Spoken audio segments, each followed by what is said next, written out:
சாந்தி sister. இன்னைக்கு 26/7 அந்த முறையை பார்ப்போம். அதாவது இதுல பாபா சொல்றாங்க, இந்த முதலும் முடிவும் இல்லாத அனாதையான நாடகத்துல நம்ம சுத்திக்கிட்டே இருக்கிறோம். அப்போ ஒவ்வொரு செகண்டும் டிக் டிக்னு போயிட்டே இருக்குது. இதுல ஒருவருடைய நடிப்பு இன்னொருத்தவங்களுடைய நடிப்பு மாதிரி இருக்காது. இதை யதார்த்தமா நம்ம புரிஞ்சுக்கிட்டோம்னா எப்பவுமே சந்தோஷமா இருக்கலாம் அப்படின்னு சொல்றாங்க. பாபா கேள்வி கேக்குறாங்க, பகவான் வந்துட்டாரு அப்படின்றத எந்த யுக்தி மூலமா நீங்க மத்தவங்களுக்கு சொல்ல முடியும்? பகவான் வந்துட்டாரு இந்த உலகத்துல அப்படின்னு நேரடியா சொன்னீங்கன்னா மக்கள் சிரிப்பாங்க, கேலி பண்ணுவாங்க.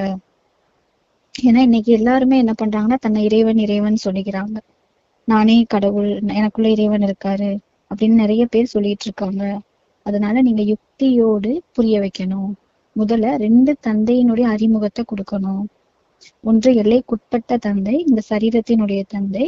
இன்னொன்னு எல்லைக்கு அப்பாற்பட்ட ஆத்மாவிற்கான தந்தை அப்படின்னு புரிய வைங்க. அப்ப எல்லைக்குட்பட்ட தந்தை கிட்ட இருந்து என்ன ஆஸ்தி கிடைக்கும்? இந்த வீடு, வாசல், சொத்து இதெல்லாம் கிடைக்கும். அப்ப எல்லைக்கு அப்பாற்பட்ட தந்தை கிட்ட இருந்து என்ன ஆஸ்தி கிடைக்கும்? சத்யுக சொர்க்கம், சுகம், சாந்தி கிடைக்கும் அப்படின்னு புரிய வைங்க. அப்ப அவங்களால புரிஞ்சுக்க முடியும். அதாவது இறைவன் வந்துட்டாருன்ற அறிமுகத்தை டைரக்டா சொல்லாம இப்படி 2 கேள்வி கேட்டு புரிய வைங்க. 2 அப்பா அப்படின்ற ஞானத்தை கொடுத்து புரிய வைங்க அப்படின்னு பாபா சொல்றார். இதுதான் யுக்தின்னு சொல்றார்.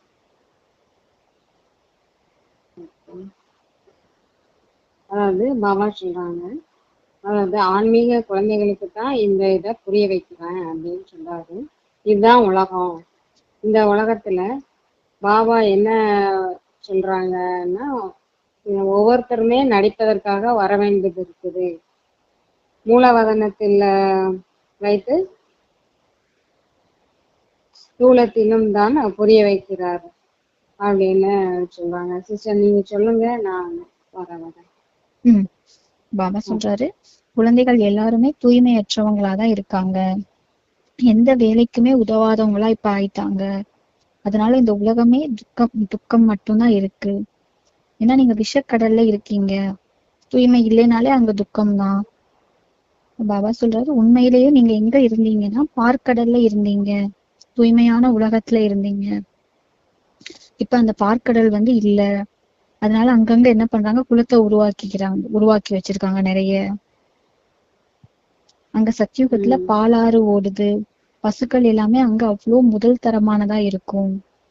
ஆனா இந்த உலகத்துல எப்படி இருக்காங்க, மனிதர்கள் முற்றிலுமே நோய்வாய்ப்படுறாங்க, ஒரே துக்கம்தான். பசுக்கள் கூட அவ்வளோ நலமுடன் அங்க இருக்கும். ஆனா இங்க விலங்குகள், பசுக்கள் எல்லாமே என்ன ஆகுது, நோய்வாய்ப்படுது. மனிதர்களுக்கும் நோய் ஏற்படுது, விலங்குகளுக்கும் நோய் ஏற்படுது. அந்த உலகத்துக்கும் இந்த உலகத்துக்கும் நிறைய வித்தியாசம் இருக்கு.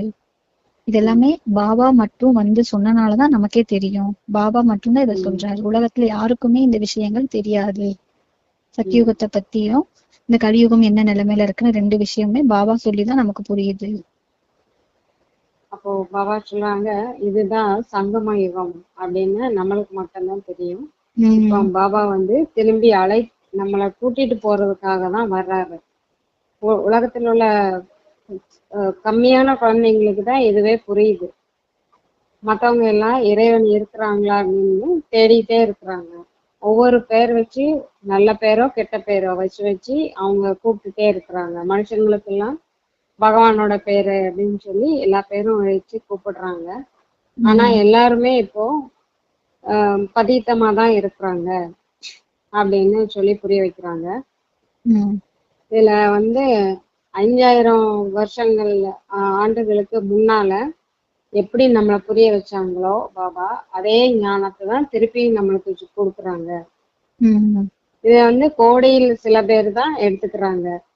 அந்த சிலர்லயும் கொஞ்சம் பேர் தான் இதை நல்லா புரிஞ்சு அந்த பாபாவின் என்னென்ன கட்டளை இருக்குதோ அதுபடி நடக்கிறாங்க இங்க அப்படின்னு சொல்றாங்க. நீங்கள் தான், அதாவது நம்ம பாபா குழந்தைங்க தான் பாபா பத்தியே நல்லா தெரிஞ்சுக்கிறோம். மற்ற சாதாரண மனிதர்களுக்கு இது புரியவும் செய்யாது, அவங்க தெரிஞ்சுக்கிறதுக்கும் முயற்சி செய்யறதும் கிடையாது. அப்படியே சொன்னாலுமே அவங்க ஆஹ் அஹ் கிண்டல் தான் பண்றாங்க, சிரிக்கிறாங்க. அதனால முதல்ல எடுத்த உடனே நம்ம பாபா கடவுள் வந்துட்டாரு அப்படிங்கிற அறிமுகத்தை கொடுக்க தேவையில்லை. கொஞ்சம் படிப்படியா எப்படி புரிய வைக்கணுமோ ஒவ்வொருத்தவங்களுக்கு அந்த மாதிரி சொல்லி புரிய வச்சு, பாபா சொல்லுவாங்கல்ல, நாடி பார்த்து சொல்லுங்க குழந்தைங்களுக்கு ஞானத்தை சொல்றப்போ. அதுவும் இல்லாம பாபா நினைவுல இருந்து நம்ம சொல்லணும். அதுக்கப்புறமா பாபா வந்துட்டாங்க அப்படிங்கிற அறிமுகத்தை அவங்களுக்கு சொல்லலாம் அப்படின்னு சொல்றாங்க. பாபா சொல்றாரு, நிராகாரமானவர் தான் படிப்பு சொல்லி தராரு. அப்ப நிராகாரமானவர் மேல இருக்காரு, அவர் எப்படி படிப்பு சொல்லி தர முடியும் அப்படின்னு மனிதர்கள் கண்டிப்பா குழம்புவாங்க. ஏன்னா சரீரம் இல்லாதவர் ஒரு ஒளி இப்படி படிப்பு சொல்லி தர முடியும் மனிதர்கள் குழம்புவாங்க. ஆனா நீங்க புரிய வைங்க, நிராகார ஆத்மாக்கள் நீங்களும் நிராகாரர் தானே, மேல இருந்தீங்க. அப்ப இந்த சரீரத்தை எடுத்து என்ன பண்றீங்க, நடிக்க வர்றீங்க. 2 புருவ மத்தியில ஆத்மாவுடைய சிம்மாசனத்துல உட்காருது. அப்ப அந்த ஆத்மா வேற சரீரம் வேற, ரெண்டும் சேரும் போது என்ன பண்ண, ஆத்மா அழிவற்றது, இந்த சரீரம் என்னாலும் அழியக்கூடியது. அதுதான் ரதம் சொல்றாங்க. ஆமா, சிம்மாசனம். ஆமா, சிம்மாசனம் ரதம். அப்ப அமிர்த சரஸ்ல கூட இருக்கான், அழிவற்ற சிம்மாசனம் இருக்கு. அந்த சிம்மாசனம் மரக்கட்டையால செஞ்சு வச்சிருக்காங்க. இப்ப ஆத்மா அழிவற்றது, இது ஒருபோதுமே காலம் அழிக்க முடியாது அப்படின்றது அவங்க யாருக்குமே மனிதர்களுக்கு தெரியல. அத நீங்க புரிய வைங்க. அந்த அழிவற்ற ஆத்மா ஒரு சரீரத்தை விட்டுட்டு மற்றொன்று இருக்குது, அதுதான் ரதம். அப்ப அந்த நிராகார பரமாத்மாவுக்கு கூட ஒரு மனித ரதம் வேணும்ல. அப்பதானே அவர் இந்த வாய் மூலமா நமக்கு ஞானம் கொடுக்க முடியும். ஏன்னா அவருக்குள்ள அவ்வளோ ஞானம் இருக்கு. அவரை ஞான கடல், ஞானேஸ்வரர் அப்படின்லாம் நம்ம சொல்றோம். நிறைய பேர் அவருக்கு கொடுத்திருக்கோம்.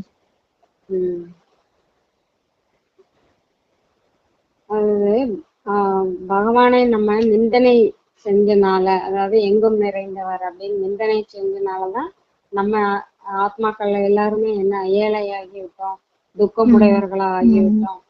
அப்போதான் பாபா, நான் உலகம் எப்போ துக்கத்துல நிரம்பி இருக்குதோ அப்பதான் நான் உங்களுக்கு ஞானத்தை கொடுத்து அழைத்து செல்றேன் அப்படின்ட்டு சொல்றாங்க. அதுவும் அந்த கல்பத்தின் கடைசியில தான் அவருடைய பாகம் இருக்குது, அப்பதான் நான் வர்றேன் அப்படின்னு சொல்றாரு. அப்போ ஏழைகள்ல அவரு ஏழைகளையும் அவர் தன்னுடைய குழந்தைகளா ஏத்துக்கிறாரு. ஏன்னா ஏழை பங்காளன் அப்படிங்கிறதையும் சொல்றாரு. குழந்தைகள் சொர்க்கத்துக்கான ஆஸ்தியை அடையிறாங்க. பாபாவின் நினைவு மூலமா சொர்க்கத்துக்கான ஆஸ்தியை அடையிறாங்க. அங்க அளவற்ற செல்வம் இருக்கு. பணம் எப்பவுமே எண்ணியே நம்ம செலவு பண்ண மாட்டோம் சொர்க்கத்துல.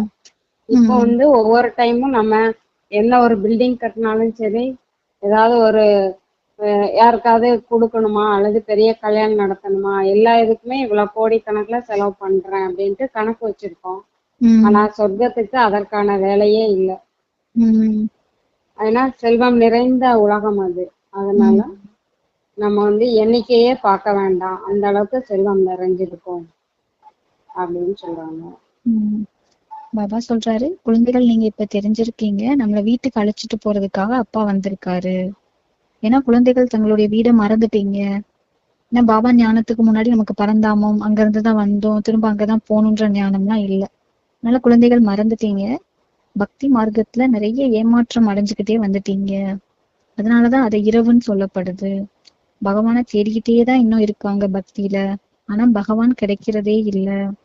இப்ப அந்த பகவான் வந்துட்டாரு. இத கூட குழந்தைகள் நீங்க மட்டும்தான், பிரம்மா குமாரிகள் நீங்க மட்டும்தான் தெரிஞ்சிருக்கீங்க. ஏன்னா உறுதியான நம்பிக்கை நமக்கு மட்டும்தான் இருக்கு. அதுலயும் நமக்கு கூட சில நேரங்கள் என்ன ஆயிடுது, நம்பிக்கை இருக்க மாட்டுது அப்படின்னு பாபா சொல்றாரு. ஏன்னா மாயை என்ன பண்ணுது, மறக்க வச்சிடுது. அப்பதான் பாபாவுக்கு ஆச்சரியமா இருக்கான், என்னுடையவர் ஆனாங்க, மத்தவங்களுக்கு ஞானம் எல்லாம் கொடுத்தாங்க, பெரிய பெரிய சேவையெல்லாம் செஞ்சாங்க, நிறைய பேரை பாபா குழந்தைய ஆக்குனாங்க. ஆனா என்ன பண்ணிட்டாங்க, பாபாவை கையை விட்டே போயிட்டாங்க. அப்ப மாயா எவ்வளவு பலசாலியா இருக்கு. நிறைய பேர் பாபாவை விட்டுட்டு போயிட்டாங்க. அப்ப போயிட்டு அவங்க எங்க போவாங்க, போய் மிக தாழ்ந்த நிலையில தான் போவாங்க. ஏன்னா உயர்ந்த வாழ்க்கை இது, இதை விட்டுட்டு போனா வேற என்ன கிடைக்கும்னு பாபா கேக்குறாரு. அப்ப பரீட்சையில தேர்ச்சி அடையாம இருந்தா மனிதன்ல இருந்து தேவதை ஆகிறது எப்படி ஆவீங்க? அதனால பாபா சொல்றாரு, யார் நல்ல முயற்சி செய்யறாங்களோ அவங்கதான் உயர்ந்த பதவி அடைய முடியும். அப்ப யாரு நல்ல முயற்சியாளர்கள் அப்படின்னு பாபா சொல்றாருன்னா, யாரு மற்றவங்களை கூட மனிதனிலிருந்து தேவதையாக மாத்துறாங்களோ, அந்த மாத்துறதுக்கு முயற்சி பண்றாங்களோ, அதாவது பாபாவுடைய அறிமுகத்தை கொடுக்கறாங்களோ, அவங்கதான் நல்ல முயற்சியாளர்கள். நம்ம மாறினதும் இல்லாம மற்றவங்களையும் தேவதை போல மாத்துறதுக்கு சேவை யாரு செய்யறாங்களோ அவங்கதான் நல்ல முயற்சியாளர்கள்னு சொல்றேன். சொல்லுங்க sister. பாபா சொல்றாங்க, நம்ம அப்படி ஒருபோதும் அதாவது சில யுக்திகளை பயன்படுத்தி தான் மத்தவங்களுக்கு புரிய வைக்கணும் அப்படின்னு சொல்றாங்க. எடுத்த உடனேயே நம்ம பாபா இந்த கடவுள் வந்துட்டாரு அப்படிங்கிற இதை சொல்ல வேண்டாம். அப்புறம் 2 தந்தை இருக்கிறாங்க அப்படிங்கிறதையும் புரிய வைக்கணும். லௌகீக தந்தை, மற்றொன்று நம்ம பாபா அப்படிங்கிறதையும் கடவுள் அப்படிங்கிறதையும் புரிய வைக்கணும். அலௌகீக தந்தையை பற்றி விவரம் அதுக்கப்புறமா சொன்னீங்கன்னா அவங்க கொஞ்சம் கொஞ்சமா சொல்லதான் அவங்க ஏத்துக்குவாங்க.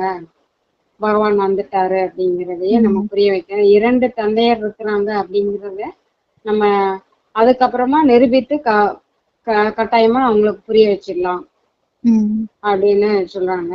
லௌகீக தந்தையிட்ட இருந்து நம்மளுக்கு எல்லைக்கு உட்பட்ட ஆசை தான் கிடைக்குது. ஆனா பரலௌகீக தந்தையிடம் இருந்து எல்லைக்கு அப்பாற்பட்ட ஆசையே நம்மளுக்கு கிடைக்குது. புதிய உலகம் சொர்க்கம்.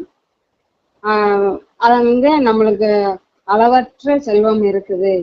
அத எப்போதும் அது அழியாத அதாவது அழியாத செல்வம். அது 21 பிறவிக்கு பாபா தர்றாங்க. அரை கல்பத்துக்கு நம்மளுக்கு பாபா கொடுக்குற இதுதான் நம்மளுடைய சொத்தாவே வருது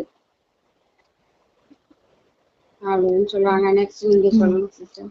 பாபா சொல்றாரு, என் சுகமா இருக்கும்போது யாருமே என்னை நினைக்கிறதே இல்லை, துக்கத்துலதான் அனைவருமே நினைவு செய்யறாங்க. அதனாலதான் அந்த பரலோக தந்தையே நம்ம சொல்றோமா, துக்கத்தை போக்கி சுகத்தை வழங்குபவரே அப்படின்னு சொல்றீங்க. துக்கத்துல இருந்து நம்மள விடுவித்து நம்மள என்ன பண்றாரு, இனிமையான வீட்டுக்கு அப்பா அழைச்சிட்டு போறாரு. அந்த வீடு இனிமையான அமைதியான வீடுன்னு சொல்லப்படுது. ஆனா உலகத்துல இருக்கவங்களுக்கு யாருக்குமே அந்த பரந்தாமம், அந்த இனிமையான ஆத்மா உலகம் தெரியாது. பாபா நம்மள சப்தமில்லாத உலகத்துக்கு அழைச்சிட்டு போறதுக்காக வந்திருக்காரு. எல்லா ஆத்மாக்களையுமே அங்க அழைச்சிட்டு போவாரு, ஒருத்தரை கூட விட மாட்டாரு. ஏன்னா இது ஆத்மாக்களுடைய வீடு. அந்த ஆத்மாக்களுடைய வீட்டுக்கு போய் தானே ஆகணும். பாபா சொல்றாரு, முதல்ல இந்த அறிமுகத்தை கொடுங்க. அவர் நம்முடைய தந்தை நிராகாரமானவர், அவரை தான் பரமபிதான்னு சொல்றோம். ஏன்னா பரமபிதான்ற வார்த்தை தான் சரியான வார்த்தை. வெறும் பகவான், ஏன்னா பரமபிதா உயர்ந்த அப்பா. ஏன்னா அவர் நம்ம ஆத்மா, நம்மளுடைய அப்பா பரமாத்மா. அப்பான்னு சொல்லும் போதுதான் பகவான், ஈஸ்வரன், இறைவன் அப்படின்னு சொன்னா அதுல ஆஸ்தின்ற விஷயமே கிடையாது. அப்பானாதான் அவர்கிட்ட இருந்து ஏதாவது நமக்கு கிடைக்கும்னு ஒரு உரிமை வரும். அப்ப நீங்க பரமபிதா அப்படின்னு அந்த இனிமையா சொல்லும் போதுதான் அதுக்கு ஆஸ்தியினுடைய வாசம் இருக்கும். அந்த பரமபிதாவை தான் நீங்க நினைவு செய்யறீங்க அப்படின்னா கண்டிப்பா அவர்கிட்ட இருந்து ஆஸ்தி கிடைக்கும்ல அப்படின்னு புரிய வைங்க. ஏன்னா அவர் நமக்கு தந்தை, அவர் நமக்கு சத்தியுகம் சுகதாமம் அப்படின்ற ஆஸ்திய கொடுக்கிறாரு. ஆத்மாக்கள் எங்கு வசிக்கிறாங்களோ அதுதான் சாந்தி தாமம் அப்படின்ற விஷயத்த உறுதி பண்ணுங்க, புரிய வைங்க அவங்களுக்கு அப்படின்னு சொல்றாரு.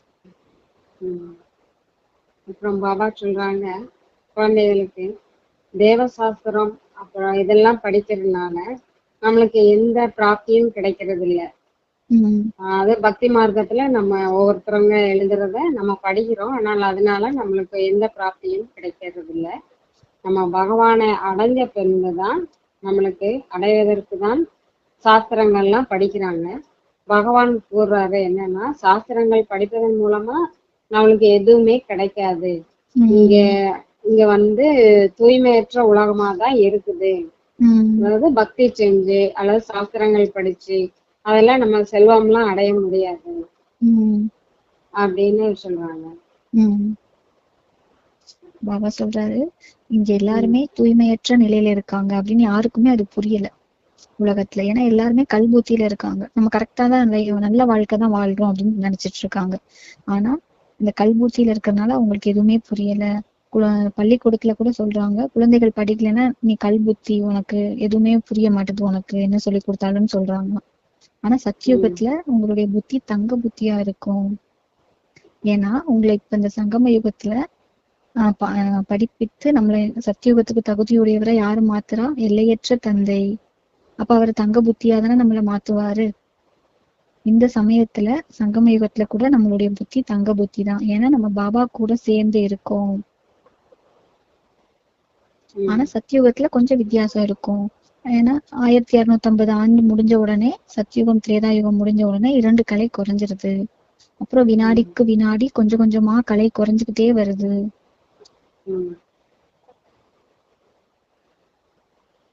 அதாவது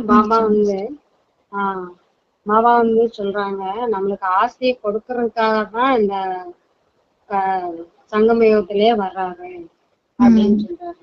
இது முதல்ல சாந்தி தாமத்திற்கு நம்ம ஃபர்ஸ்ட் போறோம், அப்புறம்தான் சுகதாமத்துக்கு வரோம்.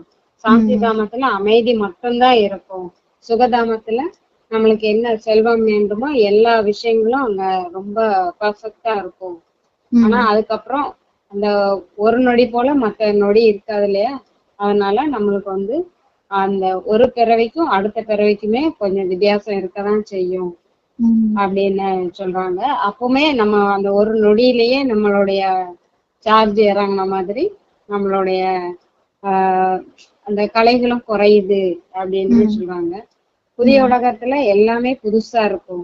ஆனா பழைய உலகத்துல எல்லாமே தூய்மையானதுன்னு எதுவுமே சொல்ல முடியாது.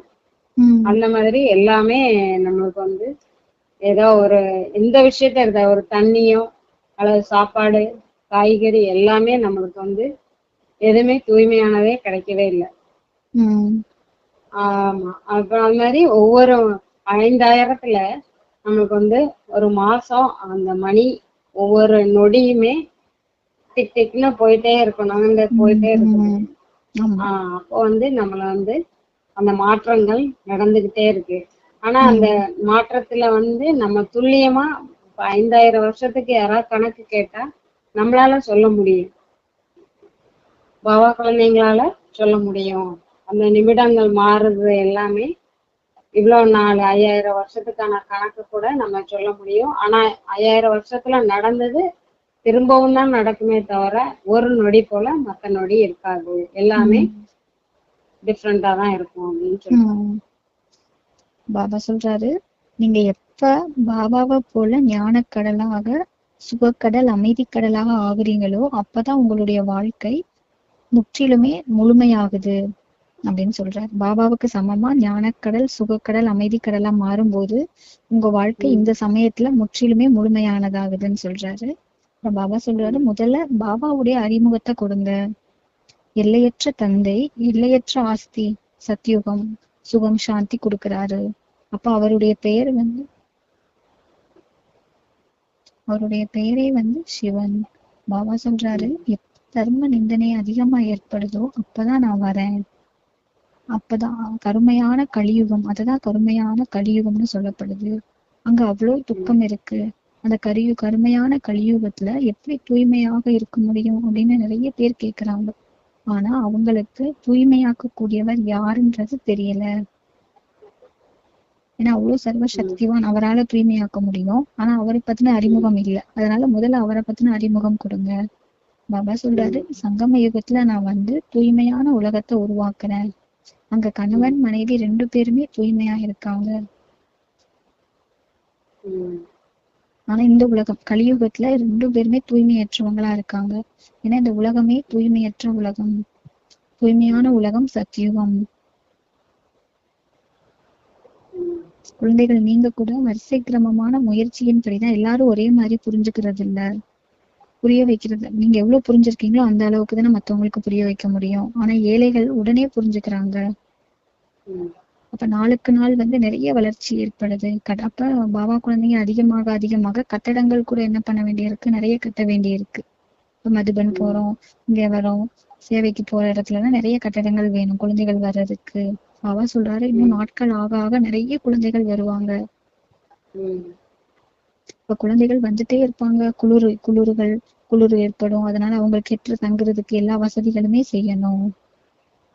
குழந்தைகள் அதிகரிச்சுட்டே இருப்பாங்க நிறைய பேரு அப்படின்னு சொல்றாரு. உம்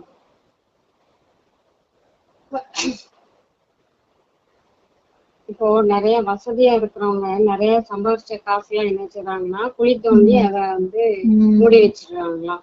ஆமா. அது பின்னால எடுத்து யூஸ் பண்ணிக்கலாம் திருடனுக்காக பயந்து அப்படியே வச்சிடுறாங்க. ஆனா உம் அதுக்கப்புறம் அதை எடுக்கிறது இல்லை. ஏன்னா அவங்களும் இறந்து போயிடுவாங்க. அது யாருக்குமே யூஸ் ஆகாம அப்படியே உள்ளேயே இருந்துரும். இதே மாதிரி ஆதி காலத்துல இருந்து இது நடந்துட்டே தான் இருக்கு. புதையல் உம் வைக்கிறது. அப்புறம் வேற யாராவது வந்து அதை கட்டடம் கட்டணும்னு தோன்றப்பதான் அது வெளியே வரும்.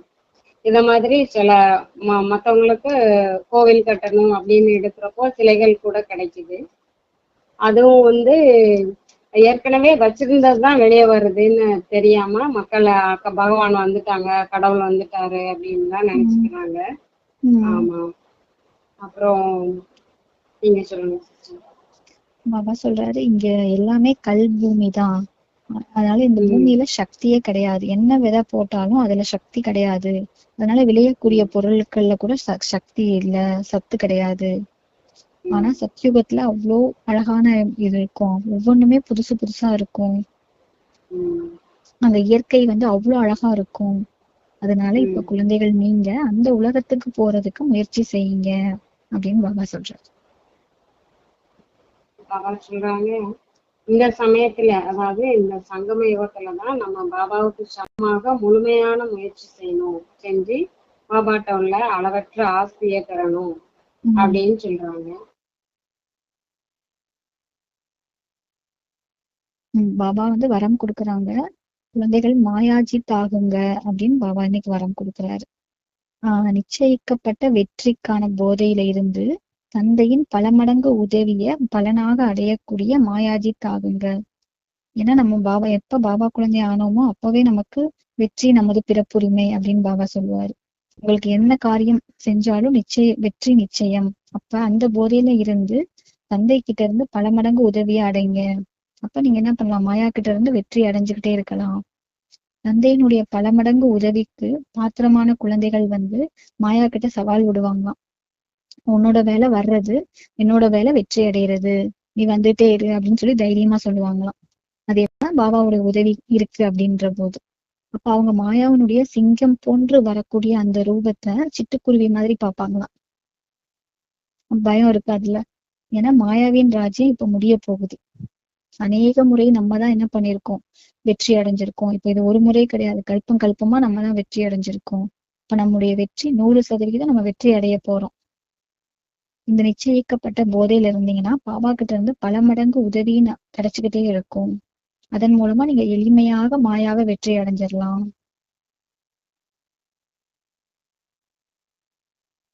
ஸ்லோகன் சொல்லுங்க சிஸ்டர்.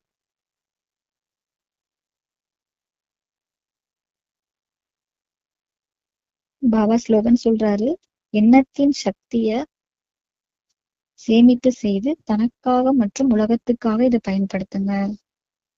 எண்ணத்தினுடைய சக்தியை வந்து நல்ல காரியங்கள்ல, இப்ப எண்ணத்தின் சக்தியை வேஸ்ட் பண்றதுனாலே தேகம் சம்பந்தப்பட்ட விஷயங்கள்ல பயன்படுத்துறது. இப்ப அந்த வீண் விஷயங்கள்ல ஈடுபடுத்துறது. அந்த எண்ணத்தின் சக்தியை சேமிப்பு செஞ்சீங்கன்னா தனக்காகவும் உலகத்துக்காகவும் அந்த சக்தியை நம்ம பயன்படுத்த முடியும். ஓம் சாந்தி.